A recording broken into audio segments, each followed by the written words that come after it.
and we've got quite a bit in store from what is making headlines across various parts of the country. However, I'd love us to... Two terror suspects who had planned to bomb Nairobi in 2018 sentenced to 19 years in prison by a Nairobi court. Watashikana pamoja. Chama ambaye iko na msingi mzuri hawezi kusambaratika. ODM leader Raila Odinga endorses Wycliffe Oparanya and Hassan Joho to steer the ODM party leadership. Nyumba 10 wakakuja wakachukua mtoto wangu wakamdiscipline kabla mimi mwenyewe nifike. Family in Kakamega crying out for justice after their son, a Form 3 student, was killed by Nyumba 10 elders over mistaken identity.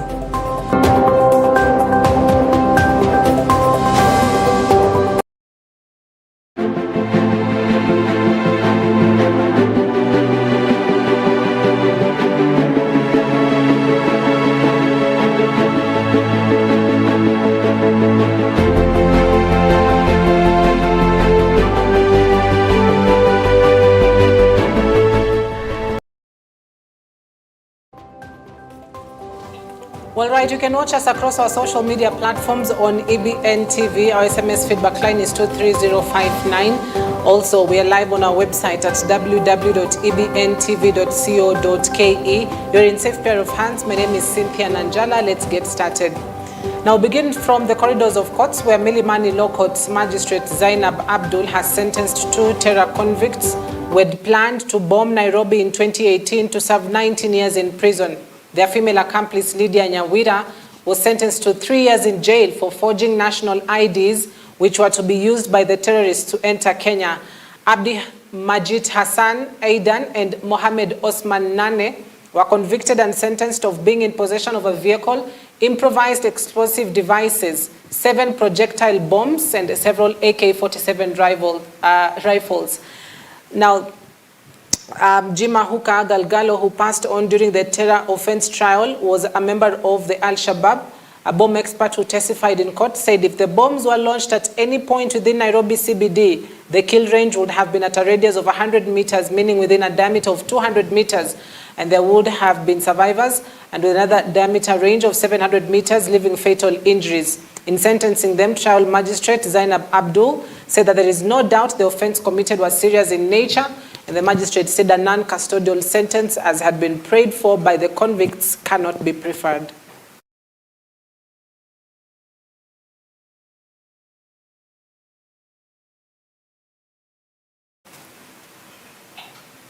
Still in court, the Shakahola murder suspects, led by controversial preacher Paul Mackenzie, on Thursday appeared before Malindi High Court judge for another hearing. The defense lawyers are fighting for a reduction of cases on the charge sheet, terming it as oppressive, while the prosecution remained adamant that no case should be dropped. Well, our reporter Dr. Nganyi was in court and gives us the full details. Please. Lawyers of the Shakahola murder suspects now want the Malindi High Court to discard some of the 191 charges that are presented against the suspects to be reduced to 12.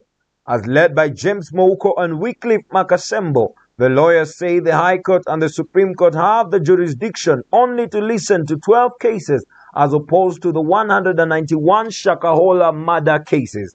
They say all the charges are similar since they are all murder charges, but they don't give the name, age of suspect and place of murder, and want the court to reduce the cases. One is the issue of the charge sheet being defective. The number of counts, which is 191 in total, and it's oppressive.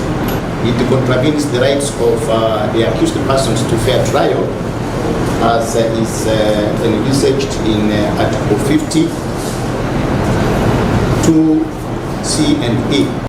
On the other hand, the prosecutors led by Victor Mule have strongly rejected the lawyers' pleas, saying that there are witnesses for more than 12 of the said cases and need to be heard and judged. Hence, the court should be given ample time to hear the cases. They have asked the court to squash the lawyers' pleas and to continue with the court hearings. Despite that, the Malindi High Court judge, Mugure Thande, has said she will give her verdict against the accused on 17th March 2024. Earlier, before the hearing, Mackenzie caused an uproar and rebuked the prison officers on allegations that they were restricting him from speaking to his lawyers.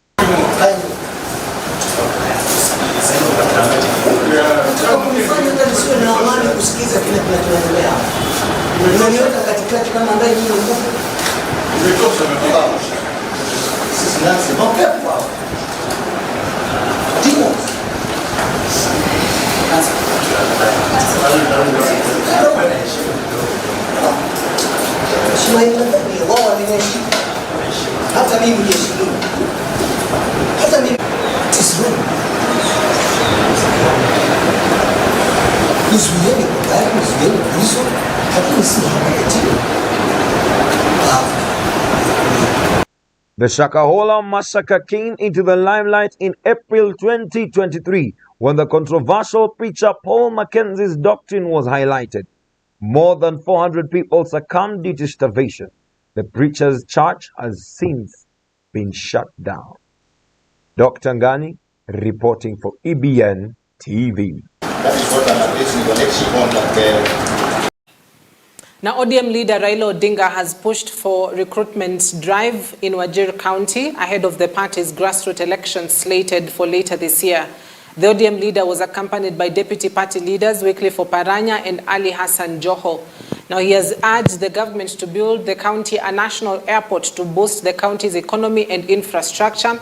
And he also at the same time endorsed Joho and Oparanya to steer the party politics while he will be away as the African Union Commission chairperson if he succeeds at the AU. Tuko hapa na kiwanja ya ndege. Wajir Airport iko na ile runway kubwa zaidi katika taifa la Kenya mzima. Ilijengwa na Marekani. Lakini hii kiwanja ya ndege imewekwa tu pale kama gofu. Majeshi wako hapa mingi zaidi wanatumia. Nataka hii kiwanja ya ndege ya Wajir ibadilishwe iwe civilian airport.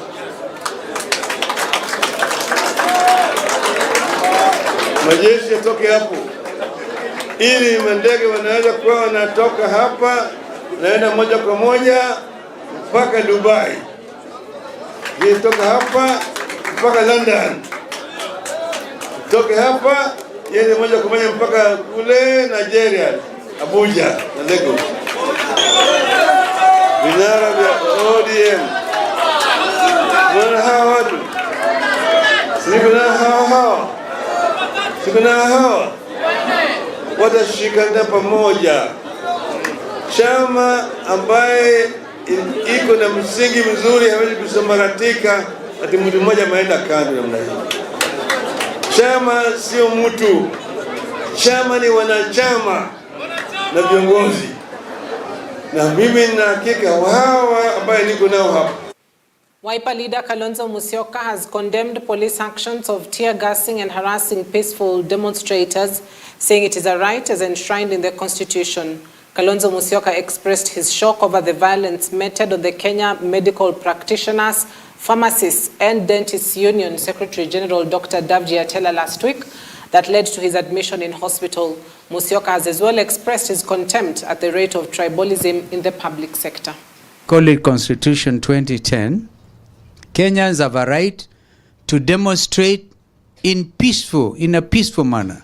Recently you saw the doctors demonstrating, and unfortunately the police, who have not properly been educated about some of these rights under the Constitution, went down there and tear gassed a very honorable members of a very honorable profession, that of the doctors.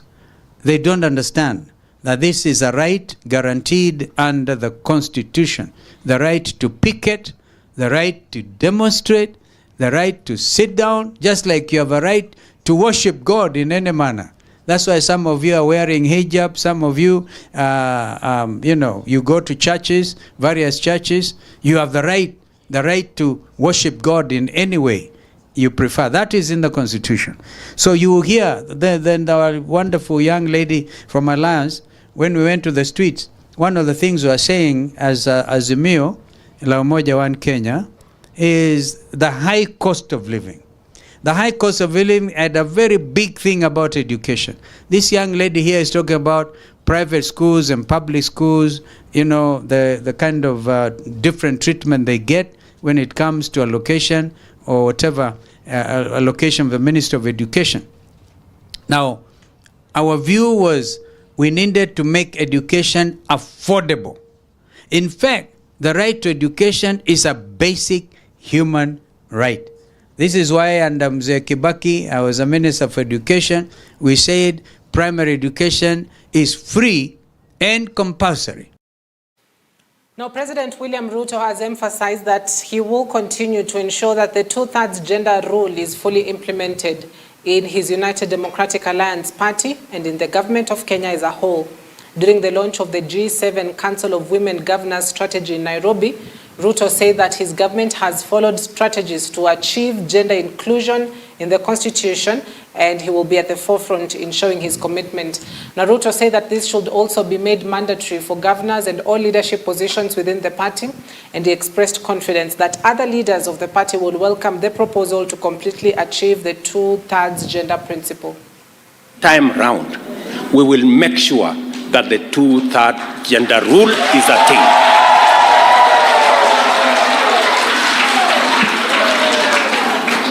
And the exercise that is going on in Parliament, the NADCO report, now includes what Aisha Juma and her team have been doing.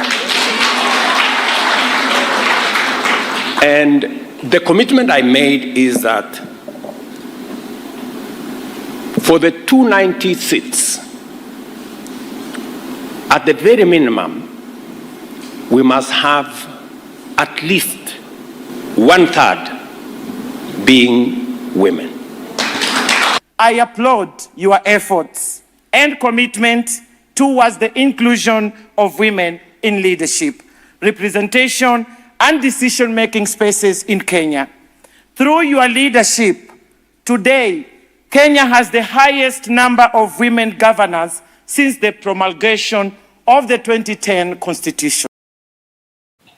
Insecurity around the northern grazing fields in Meru North remains a major concern, and the government takes the matter seriously. To conclusively eradicate the livestock rustling menace, the government is onboarding the input of all stakeholders.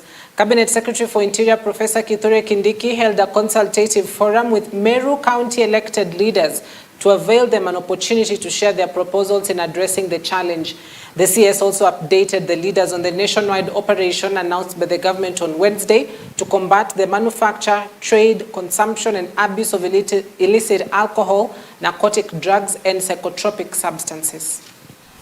We have a problem, banditry, livestock rustling in Meru North. But not just in Meru North, we have 15 other counties which are really, these terrorists called bandits have terrorized the people for many years. I want to give you my commitment. It doesn't matter the maneuvers that the bandits apply. It doesn't matter how persistent the problem looks. I want you to know that in the tenure of this administration, this first term, and in my tenure as the Interior Minister of Kenya, we will stamp out the problem of banditry. We have decided in this administration that we better lose popularity. And that's why you've seen it is only the president and his deputy who are active political people who are part of this. Because it's a law enforcement issue. Au wengine tumesema, you can't ask governors, they are the ones even licensing these things. MPs, you know, they are conflicted. So it's a law enforcement issue. We are going to very brutal. We are going to arrest so many people. We are going to destroy so many illegal outfits. Please stay away from this problem. It's a law enforcement thing. And don't politicize it because it's not political. Security, law enforcement is not a political issue. And we must depoliticize security agencies and trust them to do a good job for us. Now, a section of human rights activists in Mombasa operating under the umbrella of the Coast Civil Society Network for Human Rights are calling on senators to reject the Affordable Housing Project Bill, which is slated for debate this week in the Senate. Led by the chairperson Zedekiah Dika and Francis Auma Muhuri, Rapid Response Officer, the activists vehemently criticized the housing bill, noting that it intends to transfer public land to private hands without due consideration of sustainable land use and management of public land. Adika further urged counties to uphold the principles outlined in the Public Finance Management Act, stating that they will hold the counties accountable in compliance with the recommendations issued by the Control of Budget. We want to start, because we are not joking about this, we want to start by naming the members of parliament that voted for that bill in National Assembly without considering the place of devolution and the constitutionality of that bill. One, Honorable Owen Baya of Kilifi North, then Honorable Mohamed Ali of Nyali, Gonzi Rai of Kinango, Chiforomondo Mangale, Lungalunga, Kazim Tandaza, Matuga, Ruweida Obo, Lamu East. These people voted for the housing bill at National Assembly, and this was tracked and published by our members at Haki Yetu. In the very breath, we call upon the counties to adhere to the principle of public finance management, amongst others, being responsible in their spending, being open and accountable, prudent in managing public funds. We intend to hold counties accountable in compliance with recent recommendations of the Control of Budget report that was released, I think, in the course of last month. There are counties that have not reported in the coast. They have not reported. There are funds managers that have still not reported. The other time we spoke about them, to date, in the last report, they have not reported. We are going to write to them and to write this letter to the Office of the Ombudsman on access to information. They need to explain to us why they are not reporting. And the places where they are not reporting are those places of mortgages and the funds that they have distributed, the funds that they have set up. Most of the counties in the coast are not doing that. Number two, some of the counties are managing accounts in commercial banks' accounts. That is contrary to the law, and the Control of Budget have indicated that. A family from Shirumba village in Ikolomani constituency of Kakamega County is crying out for justice after their Form 3 student attending Shipalo High School was allegedly beaten by members of the Nyumba Kumi, leading to his mysterious death. Moses Masero, the deceased father, recounts that he had sent his son Uchonla Indenjeho to the shop to buy dinner before being informed by the Nyumba Kumi group that his child had been found at their compound with a schoolgirl. Additionally, he describes how his 15-year-old son passed away while undergoing treatment at the Kakamega Teaching Referral Hospital, with the grieving family led by the deceased uncle Ruben Imbai demanding justice. Confirming the incident, Ikolomani OCPD Benjamin Wambua said police are going on with the investigations to unravel circumstances surrounding the death. Nikapigiwa simu na mtu, namba ambayo sina, lakini mtu alijitambulisha kama chairman wa Nyumba Kumi. Akaniambia mtoto wako tumempata na makosa na tumemshika. Nikawauliza amefanya nini?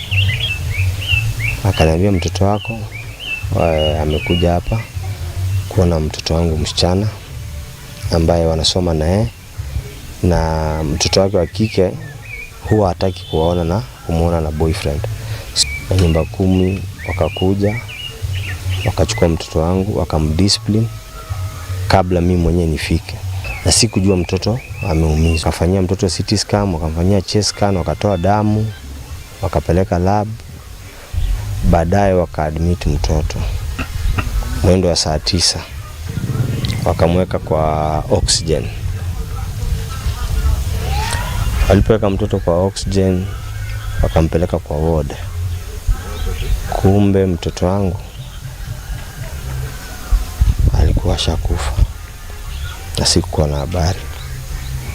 Sisi tukatoka huko ndani, tukaenda tukaangalia tadi macha ioni nini haongei, tukamchukua tu tukamleta hapa ndani. Kitu yenye ilikuwa inatoka tu kwake ilikuwa tu makojo, kuna chakula yenye anaweza kula, haongei. Alikuwa na malengo ya kuchezea Kakamega Homeboys, ndoto yake imekatizwa. Mimi naomba serikali kwamba hawa watu ambao wamewekwa nyumba 10 wameua mtoto wa rafiki yetu, wameua mtoto wa mtoto wetu Moses.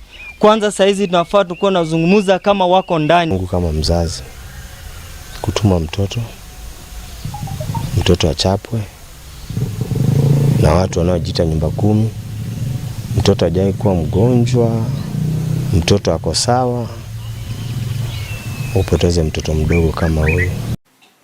It is relief for learners from various colleges and universities after they benefited from the Constituency Development Fund, CDF, of the Kanduyi constituency in Bungoma County that will go a long way in helping reduce huge school fees balance and enable them to have a better time to study. And as our reporter Duncan Kwoba details, members of parliament have called on school heads to bear with parents that have not cleared school fees arrears.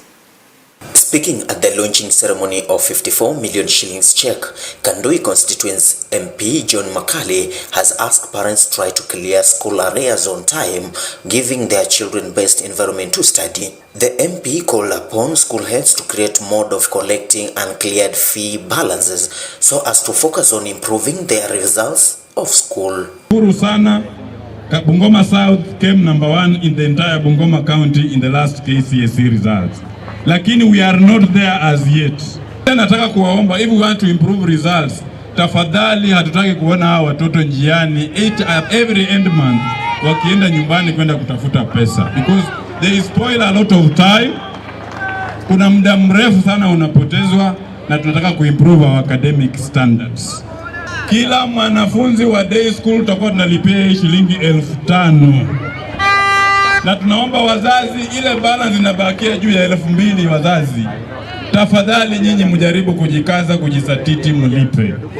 A total of 8,000 students from 8 wards of Kanduyi have benefited from the allocation, which saw an increase of 3,000 students compared to the first cohort. The students have been urged to work hard in their studies and not to reflect on their family backgrounds. Mwaka huu kati ya zile fedha ambazo tumepata, the 50 million shillings zenye tumepata kutoka kwa CDF ya kitaifa, tumeamua ya kwamba hizo pesa zote tuweze kusiweka kwa masuala ya elimu ya watoto wetu. Wanafunzi, changamoto kwetu, nafasi hii ndio yetu. Wacha pia tujitume kwa ajili nyinyi ndio mtashikilia hii nchi yetu miaka ijayo. Unapojituma vizuri, mambo yako pia itakuwa mzuri. Additionally, Kabuchai MP Majimbo Kalasinga has encouraged high school students to work hard so as to achieve their dream goals, warning them against crooked behavior while undertaking their studies. Kalasinga said this when allocating bursary, in which a total of 10 million shillings check have been disbursed to high school students from Kabuchai Constituency Development Fund. You will become the product of your own decision. What you decide is who you will become. Mimi nilisoma na Sikusi secondary school, nikashindwa fees pia, nilikuwa silipi. Nilikuwa nasoma on Tuesday and Thursdays only. You don't ask me why. It is because on Monday ni siku ya parade wanafukuza. Wednesday ni siku ya parade hawataki kuniona, najificha nakaa nyumbani. On Friday siku ya parade siendi. County Director for Education in Bungoma Central Ken Onduro has asked parents to be responsible for the results and education of their children, especially when they have been out on a midterm break, as well as to ensure they complete school arrears on time. Sasa umepewa pesa yenye mnaenda kulipa kama basari, lakini ujiulize utaongezea ngapi? Kila mtu mwenye ameongea hapa amesema kuna hiyo jukumu la mzazi. This year, high school, for a boarding school, the lowest is 40,535. But I don't see a situation where the mheshimiwa atatoa 35,000 and lipie nyinyi wote. Hiyo pesa itatoka wapi?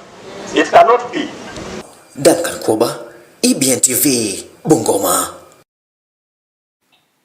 Now, Mombasa County has started to recover from the business shock occasioned by the COVID-19 pandemic, which left the country nearly dead as many businesses opted to shut down.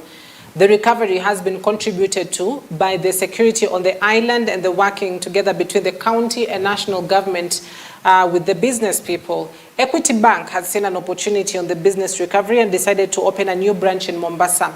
While addressing the media after opening the 7th branch in Mombasa, Deputy County Commissioner Ronald Mwiwawi has assured the security of the businesses in Mombasa as he calls upon the investors to invest in the county and as it assures the youths of job opportunities.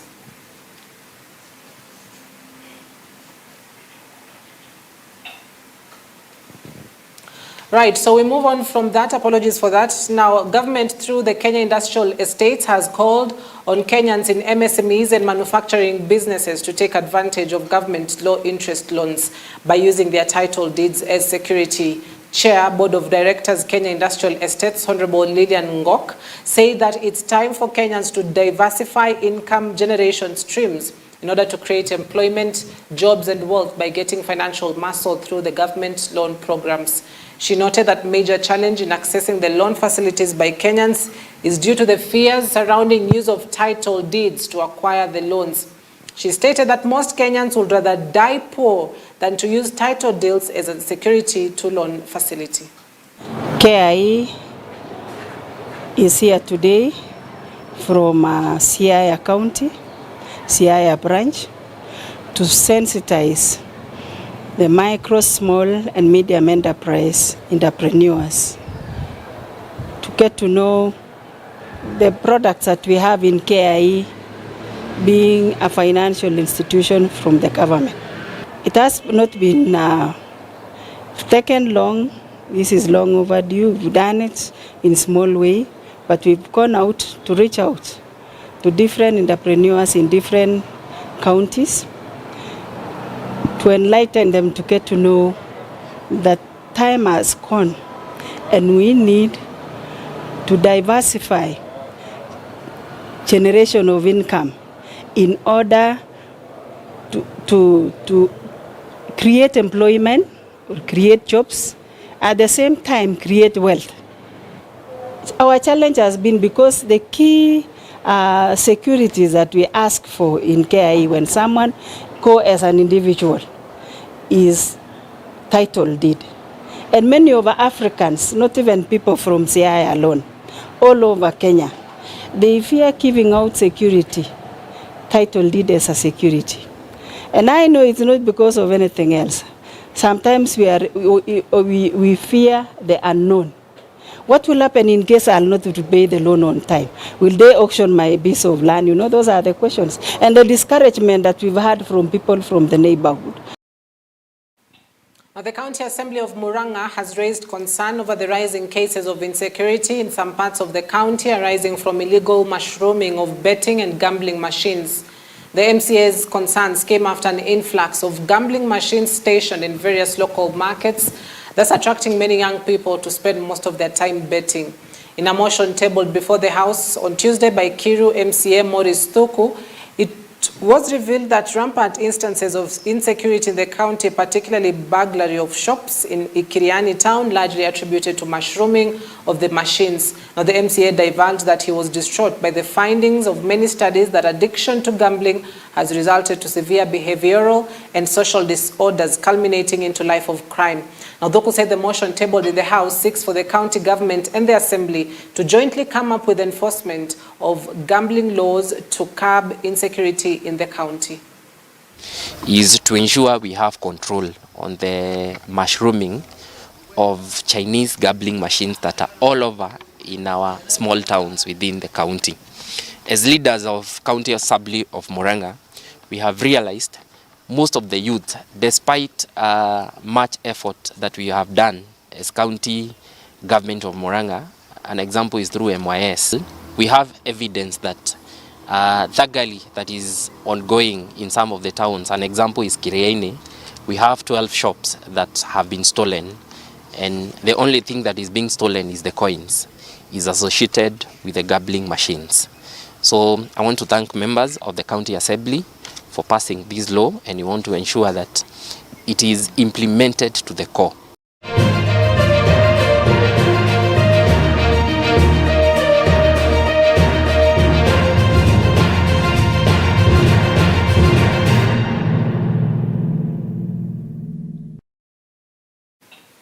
Now to sports. Compel FC football team that participates in the Division 1 league in the country is aiming to register a win in the next match away against their hosts Nakuru Bucks after losing their last match. The coach George Mutimba says that the job ahead is to finish within the best position that will enable them to go up to the National Super League next season. Additionally, the team captain Ronald Makolo has assured the home fans of the best results within the upcoming matches, including the Mozart Shield matches, where they are scheduled to play against Mara Sugar. We are gearing on towards this match on Saturday against Nakuru Bucks. We are just okay because since yesterday, today we are preparing on it. As a coach, always I'm targeting number 1 for direct promotion. Kwa hii Division 1, kitu ambayo tunataka kumaliza as number 1. Hiyo ndio target yetu. Tunataka kumaliza as number 1. Alafu tuende NSL, then from NSL tuende Premier League. Wanalemewa na masomo, na hata wale waliomaliza masomo walikuwa wanaelekea katika hali ya ulevi, katika hali ya kuchanganya maisha. Tukapata forum hii ya kuanzisha timu ya Compel.